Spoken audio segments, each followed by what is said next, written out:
जेव्हा सुधाकर बडगुजर हे लाभाच्या पदावर होते, म्हणजे नगरसेवक होते, स्थायी समितीचे सदस्य होते, त्या काळामध्ये त्यांनी नियमांची पायमल्ली करून स्वतःच्याच एका फर्मला कॉन्ट्रॅक्ट्स दिलेले आहेत, 15 कॉन्ट्रॅक्ट्स, जे नियमबाह्य आहे. तर त्या प्रकरणाच्या अनुषंगाने आमच्याकडे उघड चौकशी चालू होती आणि ती आता उघड चौकशी पूर्ण झाल्यानंतर जेव्हा निष्पन्न झालं की याच्यामध्ये फौजदारी पात्र गुन्हा होतोय, तर काल तो गुन्हा दाखल करण्यात आलेला आहे. पण नेमकं म्हणजे त्यांचा सहभाग काय होता या संपूर्ण गुन्ह्यामध्ये? तक्रार काय होती आणि कोणी केली? तक्रार म्हणजे तत्कालीन मनपा आयुक्त जे होते त्यांनी एक अँटी करप्शन ब्युरोकडे एक अहवाल दिला होता, ज्याच्यामध्ये असं नमूद होतं की सुधाकर बडगुजर हे लाभाचं पद म्हणजे नगरसेवक पद तसंच स्थायी समिती सदस्य असताना त्यांनी स्वतःच्याच कंपनीला मेसर्स बडगुजर लिमिटेड नावाची जी कंपनी होती त्याला 15 कामांचे टेंडर्स दिलेले आहेत, जे की नियमबाह्य आहेत आणि त्यांना हे ज्ञात आहे, कुठल्याही पदाधिकाऱ्याला ते ज्ञात असतं की आपण असं करू शकत नाही, असं असताना ते केलेलं आहे. तर अशा पद्धतीने त्यांनी स्वतःचा गैरलाभ किंवा आर्थिक फायद्यासाठी मनपाची फसवणूक केलेली आहे, अशा संदर्भाने तो अहवाल होता आणि त्याच्यामध्ये जास्ती चौकशी करण्यासाठी अँटी करप्शन ब्युरोकडून उघड चौकशी सुरू करण्यात आलेली होती.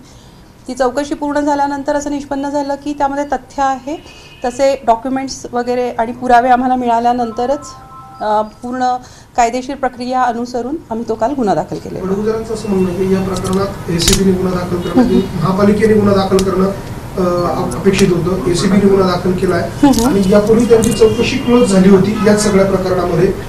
त्या सगळ्या प्रकारचे पुरावे त्यांच्याकडे आहे की चौकशी क्लोज करण्यात आलेली आहे, सगळ्या साक्षी तपासल्या गेल्या, सगळं तपासलं गेलं आणि हे सगळं प्रकरण जे आहे ते क्लोज करण्यात आलं. मग आता हे प्रकरण का काढलं गेलं?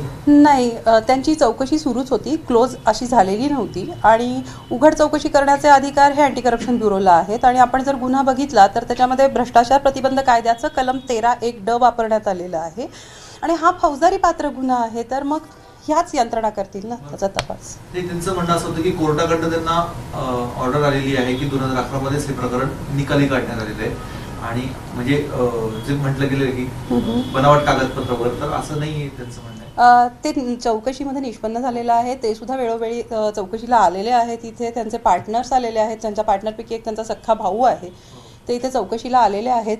त्यांनीच दिलेले कागदपत्र किंवा आम्ही प्राप्त केलेले अशा मार्गांनी समोर आलेलं आहे की यातले काही डॉक्युमेंट्स फोर्ज्ड आहेत, तेव्हाच हा गुन्हा दाखल झालेला आहे. त्यांनी 2019 मध्ये एका न्यायालयीन प्रकरणामध्ये आता न्यायालयाने त्यांना सगळ्यातून दोषमुक्त केलेलं आहे असं त्यांचं म्हणणं आहे आणि न्यायालयामध्ये या सगळ्या प्रकरणाचा साक्षी झालेला आहे.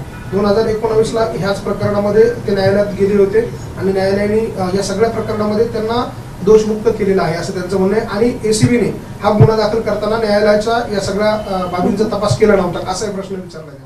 असं जर होतं तर ते अगदी मागच्या महिन्यापर्यंत जेव्हा आमच्याकडे येत होते चौकशीसाठी, तेव्हा त्यांनी ही बाब आमच्या निदर्शनाला आणून द्यायला हवी होती, कारण त्यांना पूर्ण संधी दिलेली आहे, ते इथे आलेले आहेत, त्यांनी त्यांचं निवेदन दिलेलं आहे, त्यांनी त्यांचं म्हणणं दिलेलं आहे. त्यावेळेला ही गोष्ट त्यांनी कधीच चौकशी अधिकाऱ्यांना सांगितलेली नाही. आज आपण चौकशीला बोललो होतो तर त्यांनी काही पत्र दिले असं कळतं? हां, त्यांना काही अवधी हवा आहे आणि आम्ही पण त्यांना तो दिलेला आहे. त्यांना काही कागदपत्र सादर करायची आहे, तर 3 दिवसाचा अवधी आम्ही त्यांना दिलेला आहे, तर अपेक्षा आहे ते येतील. 3 दिवसानंतर ते आल्यानंतर मग आपल्याकडनं काय प्रोसेस काय? नाही, पाहू ना, तेव्हा ठरवू का. काल आपले काही अधिकारी गेले होते काही आढळून आलं? आम्हाला गुन्ह्याच्या अनुषंगाने काही पेपर्स मिळालेले आहेत, काही बाबी निदर्शनाला आलेल्या आहेत ज्या आम्ही नमूद केलेल्या आहेत पंचनाम्यामध्ये, तर आहे त्याच्यामध्ये काही गोष्टी. आणि एक प्रश्न असा उपस्थित होता की 16चं प्रकरण 14चं प्रकरण असताना आता गुन्हा का दाखल?